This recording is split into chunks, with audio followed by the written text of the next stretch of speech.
بابا جان کی وفات کے بعد امی شدید حالات کے سبب بیمار رہنے لگیں۔ انہیں ٹی بی تھی۔ میرے 8ویں جماعت تک پہنچتے پہنچتے وہ ہمت ہار چکی تھیں۔ ان کے بعد اب میرا سب سے قریبی رشتہ خالہ کا تھا۔ وہ مجھے اپنے گھر لے آئیں۔ خالہ کا ایک ہی بیٹا راحت تھا۔ ہم دونوں ساتھ ہی پڑھتے تھے۔ جب ذرا ہوش سنبھالا تو خالہ ہماری منگنی کر کے ہر اندیشے سے آزاد ہو گئیں۔ ادھر خاندان بھر میں خالہ کی نیک دلی کے چرچے ہونے لگے کہ انہوں نے رحم دلی سے کام لے کر سگی بھانجی کو در در کی ٹھوکروں سے بچا لیا ہے۔ خالو میرے چچا تھے۔ ایک ہی گھر میں اپنے منگیتر کے ساتھ کھیلتے ہوئے بڑی ہو گئی۔ جب رشتوں کی سمجھ آئی تو منگیتر سے حجاب بھی آنے لگا اور میں راحت سے الگ تھلگ رہنے لگی۔ بات بھی کرنے سے گریز کرنے لگی۔ اس کو شرم و حیا کہہ لیں یا خالہ کی تربیت، جو اپنے بیٹے سے میری منگنی کر کے بظاہر ہر اندیشے سے بے نیاز ہو گئی تھیں، لیکن اندیشیں شانت بھی ہو جائیں تو شیطان انسان کے پیچھے لگا رہتا ہے۔ جب موقع پاتا ہے وار کرنے سے نہیں چونکتا۔ بے شک میں راحت سے دوری اختیار کی رہتی تھی، لیکن بہرحال وہ میرا منگیتر تھا۔ مجھے اس سے لگاؤ تھا۔ وہ ایک خوبرو اور دلکش نوجوان تھا، لیکن میرا تو بچپن کا ساتھی تھا، حالانکہ مجھ سے 10 برس بڑا تھا۔ پھر بھی وہ میرے ساتھ کھیلا کرتا تھا۔ ایک روز کی بات ہے، خالہ کسی تقریب میں گئی ہوئی تھی کہ اچانک راحت گھر آ گیا۔ میں اکیلی تھی۔ دوپہر کے 3 بج رہے تھے۔ وہ سیدھا میرے کمرے میں چلا آیا اور مجھے ہاتھ سے پکڑ کر مسہری پر بٹھایا۔ میں بھی اس طرح سے بے تکلف نہ ہوئی تھی۔ میں خوف سے ٹھنڈی پڑ گئی تو وہ ہنسنے لگا۔ عجیب لڑکی ہو، اپنے ہونے والے شوہر سے ڈرتی ہو۔ دیکھو تم میری ہونے والی بیوی ہو۔ کافی دیر تک وہ مجھ سے ایسی باتیں کرتا رہا اور میں ہوں ہاں میں جواب دیتی رہی۔ گھبراہٹ کے مارے میرا برا حال تھا۔ جی چاہتا تھا کہ جلدی سے خالہ آ جائیں تاکہ میری راحت سے جان چھٹے۔ وہ بہت غور سے میرا چہرہ دیکھ رہا تھا۔ آخر کہنے لگا، تم مجھ سے اتنا شرماتی کیوں ہو؟ کیوں اس قدر دور دور رہتی ہو؟ مجھے یہ بات پسند نہیں ہے۔ آج میں تمہارے اور اپنے درمیان ان بے معنی فاصلوں کو مٹا ڈالنا چاہتا ہوں تاکہ تم بے تکلفی سے مجھ سے بات کر سکو۔ میں نے بہت اس سے دامن چھڑانا چاہا۔ بدقسمتی سے وہ میرا منگیتر تھا اور اسی حق کے واسطے سے میں وقت سے پہلے ہی سہاگن ہو گئی۔ وہ تو چلا گیا، مگر جب خالہ واپس آئیں تو شام تک میری آنکھیں رو رو کر سرخ ہو چکی تھیں۔ انہوں نے کچھ پوچھنا چاہا، لیکن میں افسردہ تھی کہ خالہ کی ہمت نہ پڑی۔ وہ اکثر مجھے اداس دیکھ کر یہی خیال کرتی تھیں کہ مجھے اپنی مرحومہ ماں کی یاد آئی ہوگی۔ اس پر وہ مجھے کچھ نہ کہتی تھیں، البتہ پیار بھرا سلوک زیادہ کرنے لگتی تھیں۔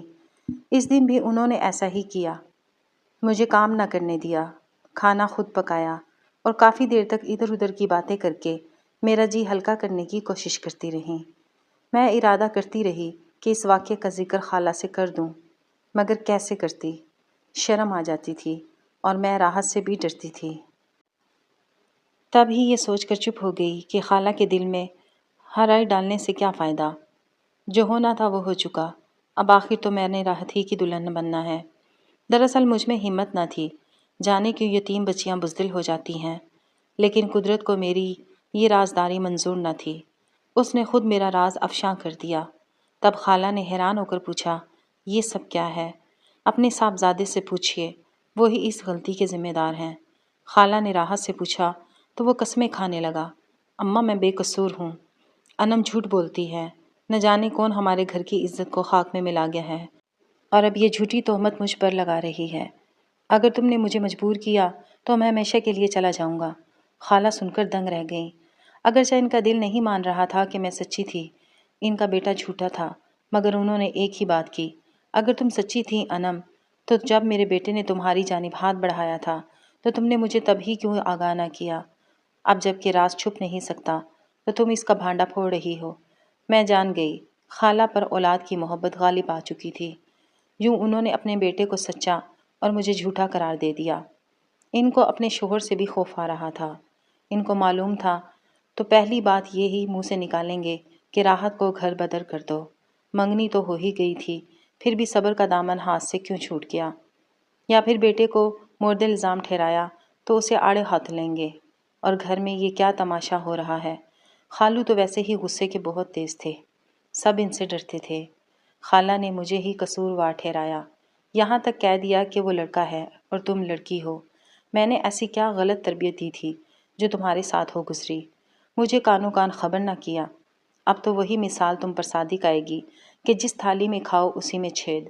اس کے بعد ماں بیٹے نے جو سلوک میرے ساتھ کیا، میرا کلیجہ منہ کو آنے لگا۔ دونوں نے طوطے کی طرح میری طرف سے آنکھیں پھیر لیں۔ میں ہی بد کردار ٹھہرائی گئی۔ میں خالہ کی بے رخی سے رو رو کر دیوانی ہوئی جاتی تھی۔ مجھے راحت کی بے وفائی سے زیادہ خالہ کی محبت کے چھن جانے کا دکھ تھا۔ اب رہ ہی کیا گیا تھا میری دنیا میں؟ ایک خالہ کی محبت کا سہارا بچا تھا، سو وہ بھی ٹوٹا۔ دل سے راحت کے لیے بددعائیں نکلنے لگی تھیں۔ سوچتی تھی اگر میں پسند نہ تھی تو مجھ سے شادی نہ کرتا، منع کر دیا ہوتا۔ یہ سب چال چلنے کی کیا ضرورت تھی؟ بیٹے کے تیور دیکھ کر خالہ اس سے ڈر گئیں۔ صاف کہہ دیا کہ میں یہ پھندا اپنے گلے میں نہیں ڈال سکتا۔ شادی بعد میں ہو جائے گی، ابھی تو مجھے بہت کچھ کرنا ہے۔ اس طرح کی بے تکی باتیں کر کے مجھے بلکہ خالہ کو بھی اس نے مایوس کر دیا۔ مجبور ہو کر انہوں نے ایک لیڈی ڈاکٹر کا سہارا لیا جو ان کی رشتہ دار تھی۔ اس کو عزت و ناموس کا واسطہ دیا اور بڑی مشکل سے رضامند کیا۔ یوں انہوں نے ناموسی تو بچائی لیکن ایک گناہ کبیرہ اپنے سر لے لیا۔ اس بات سے خالو کو بھی آگاہ نہ کیا۔ میری بے گناہی جانتی تھیں، پھر بھی مجھ سے پوچھا اگر کوئی پسند ہے تو میں تمہاری اس سے شادی کر دیتی ہوں تاکہ دوبارہ ایسا واقعہ نہ ہو۔ میں کیا جواب دیتی؟ میری تو زبان پتھر ہو گئی تھی۔ جو ملزم تھا ان کی ممتا نے اس کو باعزت بری کر دیا اور میں فریاد بھی نہ کر سکی۔ اب مجھے گھر میں رکھنا ان کے لیے خطرہ تھا، لہٰذا کوشش کر کے میرا رشتہ تلاش کیا گیا اور میری شادی کر دی گئی۔ خالو ایسا نہ چاہتے تھے مگر بیٹے کے انکار سے مجبور تھے۔ سوچا تھا شوہر سہاگ رات سے نکال دیں گے مگر ایسا کچھ نہ ہوا۔ وہ مجھے پا کر خوش ہو گئے، پیار و محبت سے پیش آئے اور بعد میں بھی اچھا سلوک رکھا، ہر طرح کا سکھ اور آرام دیا۔ ان کی محبت اور تحفظ پا کر میں پچھلے داغ کو بھول گئی۔ 2 بیٹے اور 1 بیٹی پیدا ہوئی۔ اب میں خاوند کے ساتھ خوش و خرم زندگی گزار رہی تھی۔ بچپن سے یتیمی کی زندگی ملی تھی۔ سوچا کرتی کہ برے دنوں کے بعد اچھے دن بھی ضرور آئیں گے۔ شادی کے بعد جو ہی یتیمی کا تکلیف دے دور ختم ہوا، اللہ تعالیٰ نے مجھ پر رحمتوں کی بارش کر دی۔ دن سکون سے گزر رہے تھے۔ یہ میری خام خیالی تھی۔ وقت ایک سا نہیں رہتا۔ شوہر کے گھر میں میرے لیے سکھ کی گھڑیاں بہت ہی کم تھیں۔ چونکہ خالو سگے چچا تھے، اگرچہ انہوں نے مجھے بیٹی کی طرح رخصت کیا تھا، لیکن میری شادی کے بعد ان کو احساس ہوا کہ جو پیار ایک بیٹی کو دیا جاتا ہے وہ ایسا پیار مجھے نہیں دے سکے۔ انہیں اپنی خفت کا تب احساس ہوا جب میں ان کے گھر سے رخصت ہو گئی۔ وجہ یہ تھی کہ میں ان کی خدمت میں کوئی غفلت نہ کرتی تھی، ہر وقت ان کی تابع داری کیا کرتی تھی، ان کے سارے کام بہت خلوص اور نیک نیتی سے کیا کرتی تھی۔ صبح صبح اٹھ کر چائے بنا کر دینا اور ان کو وقت پر ناشتہ دینا، وقت پر کپڑے استری کر کے دینا، دھو کر دینا، جوتے پالش کرنا، یہ سب میرا فرض تھا جو کہ بیٹیاں کرتی ہیں۔ شاید اتنی توجہ نہ کرتی ہوں گی جتنی میں کرتی تھی۔ میرے وجود سے ان کو راحت ملی تھی۔ یہ بات اس وقت خالو کو سمجھ میں آئی جب میں ان کے گھر سے رخصت ہو گئی۔ خالہ اتنا خیال نہ رکھ پاتی تھیں۔ وہ دیر سے اٹھتی تھیں اور خالو کو جلدی کام پر جانا ہوتا تھا۔ اب وہ خود چائے تیار کر کے کام پر نکل جاتے، خالہ کو نہ جگاتے۔ ان کو وقت پر دھلے ہوئے کپڑے، وقت پر کھانا، اب ہر چیز کی تکلیف ہوئی تو انہوں نے سوچا انم میرا کتنا خیال رکھتی تھی اور میں نے اس کی پرواہ نہ کی۔ اپنی اس خطا کا ازالہ کرنے وہ اکثر میرے گھر آتے اور کہتے بیٹی میرا گھر تیرا ہے، میں تمہارے باپ جیسا ہوں، لہٰذا تمہاری خیر خبر لینا میرا فرض بنتا ہے۔ عید، شب برات یا جب بھی میرے گھر آتے تو خالہ کو بھی مجبور کرتے کہ چلو بیٹی کو لے آتے ہیں، اس کا ہمارے سوا اور تو کوئی نہیں۔ بچیاں شادی کے بعد تہواروں اور تقریبات پر میکے آتی ہیں، بیچاری خود سے تو نہیں آتی، ہم ہی اسے لے آتے ہیں تاکہ اسے یہ احساس تنگ نہ کرے کہ اس کا میکا نہیں ہے۔ خالو کو اندر کے معاملات کا تو کوئی علم نہ تھا۔ خالہ آنا کانی کرتی تو ان کو برا بھلا لگتا اور وہ دونوں مجھے لینے آ جاتے۔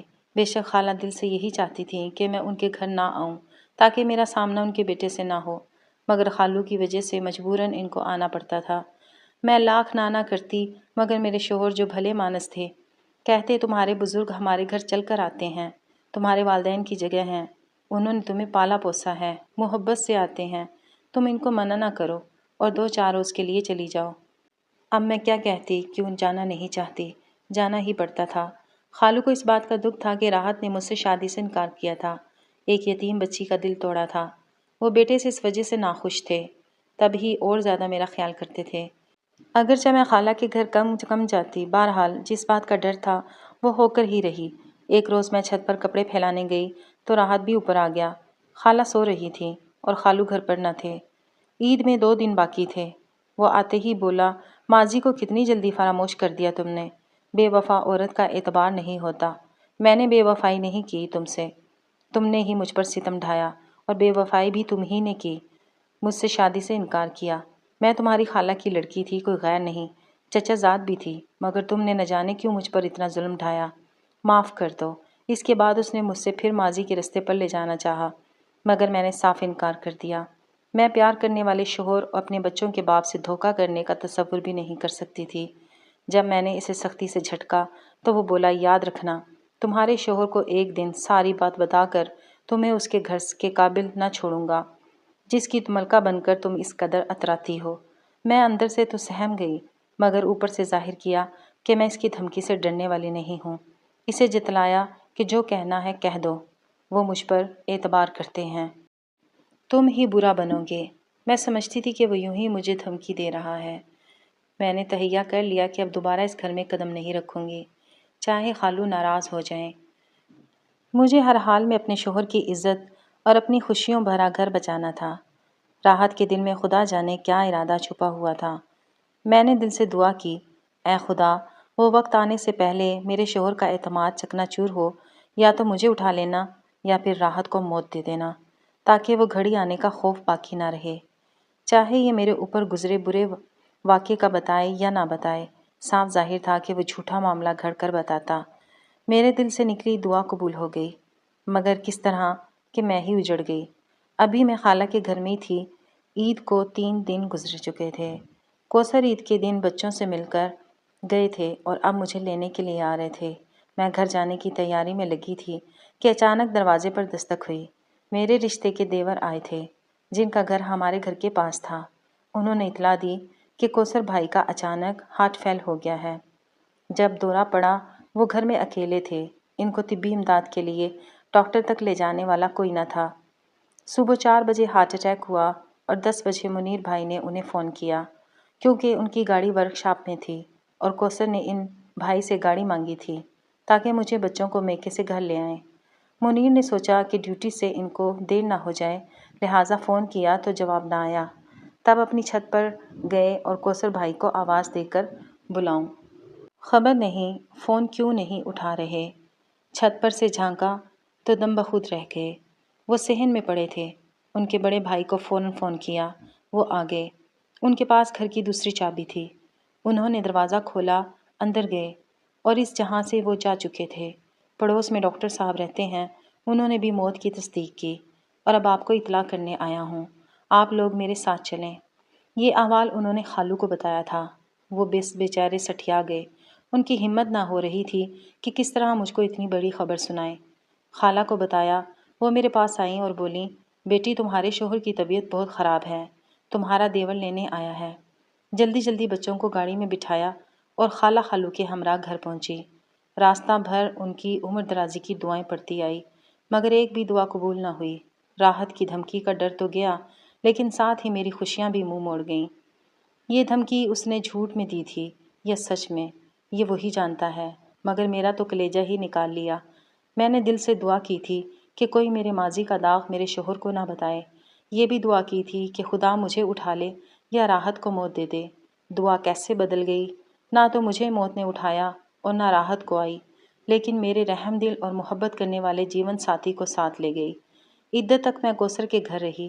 اس کے بعد خالہ اور خالو سر ہو گئے کہ چھوٹوں بچوں کا ساتھ ہے، تم جوان ہو، اس عمر میں کیسے اکیلی رہ سکتی ہو۔ سسرال والوں نے بھی یہی مشورہ دیا کہ تمہارے خالو خالہ صحیح کہتے ہیں، جب تک بچے باشعور نہیں ہو جاتے تم اپنے خالو کے گھر جا کر رہو۔ سسرال میں کوئی بھی میرے بچوں کی ذمہ داری قبول کرنے کے لیے تیار نہ تھا۔ کوئی چارہ نہ دیکھ کر مجھے خالو کے گھر آنا پڑا، مگر کس دل سے یہ میں جانتی تھی، یا میرا خدا۔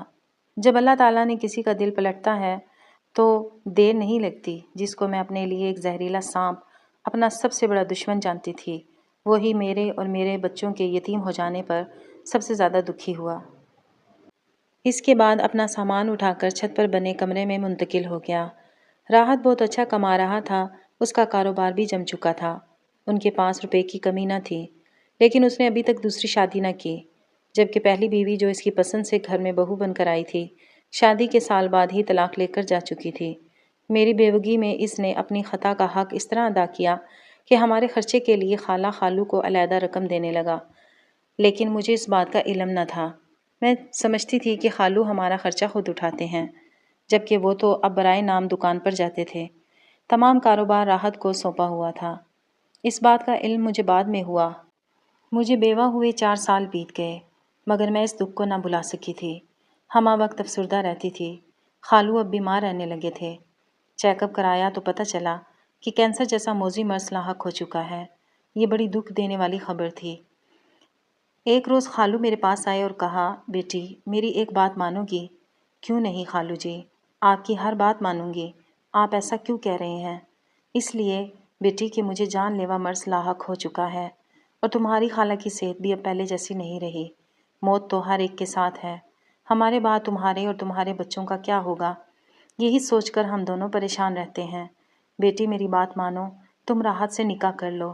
اگر تم راضی ہو جاؤ تو تم اور تمہارے بچے محفوظ ہو جائیں گے، در در بھٹکنے سے بچ جائیں گے۔ اپنے بچوں کے بہتر مستقبل کی خاطر راضی ہو جاؤ۔ ہم تم کو بہو بنائیں گے، میں تب ہی سکون سے مر سکوں گا۔ میرے گمان میں بھی نہ تھا کہ خالو اچانک ایسی بات کہہ دیں گے۔ میں نے کہا، آپ میرے لیے والد کا درجہ رکھتے ہیں، لیکن اب یہ ممکن نہیں ہے۔ کبھی راحت کے ساتھ جس نے بچپن کی منگنی کو توڑ اور خود شادی سے انکار کیا، بھلا اب جب کہ میں بیوہ اور 3 بچوں کی ماں ہوں کیسے نکاح کر سکتا ہے؟ اس نے اصرار کیا ہے، اب وہ دل سے پچھتاتا ہے اپنی غلطی پر کہ تم کو کیوں ٹھکرایا۔ اللہ نے اسے اس کی سزا دی۔ جس لڑکی سے محبت کی شادی کی اور چاہت سے بیوی بنایا، اسی نے وفا نہ کی۔ اس کی بے وفائی کو چھیلنے کے درس نے یہ سوچنے پہ مجبور کر دیا کہ بے وفائی سہنے کی تکلیف کتنی بری ہوتی ہے۔ خالو کی زبان سے یہ سب سن کر میں دنگ رہ گئی، لیکن میرا دل تو نہیں مانتا تھا، جبکہ راحت میرے بچوں کا بہت خیال رکھتا تھا۔ ان کو گھمانے پھرانے کے لیے لے جاتا، ان کے لیے ہر شے لے کر آتا، لیکن ہم دونوں آپس میں کلام نہ کرتے تھے۔ بالآخر اس نے جب میرے پیروں پر ہاتھ رکھ کر معافی مانگی تو میں نے بھی سوچا کہ خالو سچ کہتے ہیں۔ ان کے بعد میرا کیا ہوگا؟ میرے بچوں کو کون سہارا دے گا؟ راحت سہارا بنا بھی تو دنیا ہم کو ایک ساتھ رہنے نہ دے گی۔ بچوں کی بھلائی تو اسی میں تھی کہ میں راحت کو معاف کر دیتی، اور جس گھر نے مجھے یتیمی میں پناہ دی تھی، ان سے ان کو محروم نہ ہونے دیتی۔ بہت غور و فکر کے بعد میں نے خالو خالہ کی بات مان لی، اور یوں ایک بار پھر اسی گھر کا حصہ بن گئی جس گھر میں بچپن گزارا تھا۔ 3 ماہ بعد ہی خالو کی وفات ہو گئی۔ اب خالہ، میں اور میرے بچے راحت کی ذمہ داری بن گئے تھے۔ اس نے ہمیں احسن طریقے سے رکھا۔ میں پچھلے سارے غم بھلانے پر مجبور ہو گئی۔ کبھی کبھی یہ شکوہ ضرور میرے لبوں پہ آ جاتا کہ راحت، اگر تم نے مجھ سے شادی کرنا ہی تھی تو وقت پر کیوں نہ کی؟ کیوں مجھے اتنا دکھ دیا اور بیچ مندھار میں چھوڑ دیا؟ ایک روز اس نے جواب دے ہی دیا، انسان سے بھول ہو جاتی ہے اور وہ غلط فیصلہ کر بیٹھتا ہے۔ دراصل میں نے اپنے دوست کو ساری بات بتا کر مشورہ لیا تھا۔ اس نے کہا کہ اب تم ہرگز یہ شادی مت کرنا، ورنہ لوگ تمہاری بیوی اور اولاد پر عمر بھر انگلیاں اٹھائیں گے، کیونکہ تمہاری منگیتر نے واقعے کے 5 ماہ گزرنے کے بعد انہونی سے پردہ اٹھایا۔ اگر وہ پہلے اس بات سے تمہاری والدہ کو آگاہ کر دیتی تو غلطی پر پردہ پڑ جاتا، لیکن اب اسے چھپایا نہ جا سکے گا، اور سارا خاندان تم لوگوں پر تھو تھو کرے گا۔ بس میں نے اپنے ذہن سے نہ سوچا اور تم کو بیچ مندھار میں چھوڑ دیا، مگر تمہاری شادی کے بعد بہت پچھتایا، اور یہی پچھتاوا دوزخ کی آگ بن کر میرے وجود کو جلاتا رہا۔ مجھے کسی پل چین نہ آتا تھا۔ شکر ہے کہ تم مجھے ملی اور مجھے سکون ملا۔ انسان جب راہ راست پہ آ جاتا ہے تو اسے واقعی سکون مل جاتا ہے۔ اب تو میں تمہیں چھوڑنے کا تصور بھی نہیں کر سکتا۔ ویڈیو پسند آئے تو لائک کیجیے، چینل کو سبسکرائب کیجیے۔ Thanks for watching.